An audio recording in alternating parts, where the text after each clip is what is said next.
میرا یہ بیٹا مردہ تھا اب زندہ ہوا، کھو گیا تھا اب ملا۔ مسیح میں آپ سب کی سلامتی ہو۔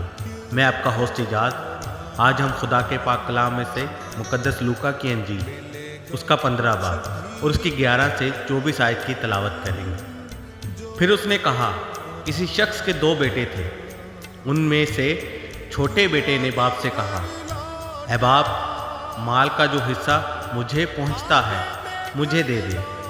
اس نے اپنا مال متا انہیں بانٹ دیا، اور بہت دن نہ گزرے کہ چھوٹا بیٹا اپنا سب کچھ جمع کر کے دور دراز ملک کو روانہ ہوا اور وہاں اپنے مال بد چلنی میں اڑا دیا۔ جب سب خرچ کر چکا تو اس ملک میں سخت کال پڑا اور وہ محتاج ہونے لگا۔ پھر اس ملک کے ایک باشندے کے ہاں جا پڑا۔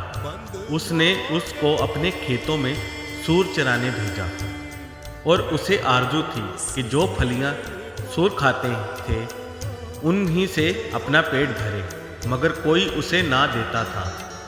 پھر اس نے ہوش میں آ کر کہا، میرے باپ کے بہت سے مزدوروں کو افراد سے روٹی ملتی ہے اور میں یہاں بھوکا مر رہا ہوں۔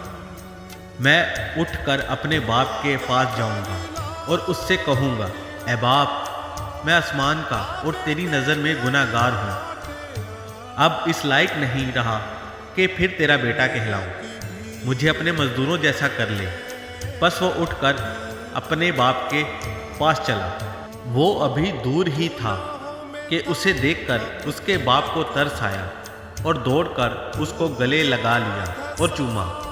بیٹے نے اس سے کہا، اے باپ، میں آسمان کا اور تیری نظر میں گناہ گار ہوا، اب اس لائق نہیں رہا کہ پھر تیرا بیٹا کہلاؤں۔ باپ نے اپنے نوکروں سے کہا، اچھے سے اچھا لباس جلد نکال کر اسے پہناؤ، اور اس کے ہاتھ میں انگوٹھی اور پاؤں میں جوتی پہناؤ، اور پلے ہوئے بچڑے کو لا کر ذبح کرو، تاکہ ہم کھا کر خوشی منائیں، کیونکہ میرا یہ بیٹا مردہ تھا اب زندہ ہوا، کھو گیا تھا اب ملا ہے۔ بس وہ خوشی منانے لگے۔ پاک کلام کے پڑھے اور سنے جانے پر ہم سب کے لیے باعث برکت ہو۔ آمین۔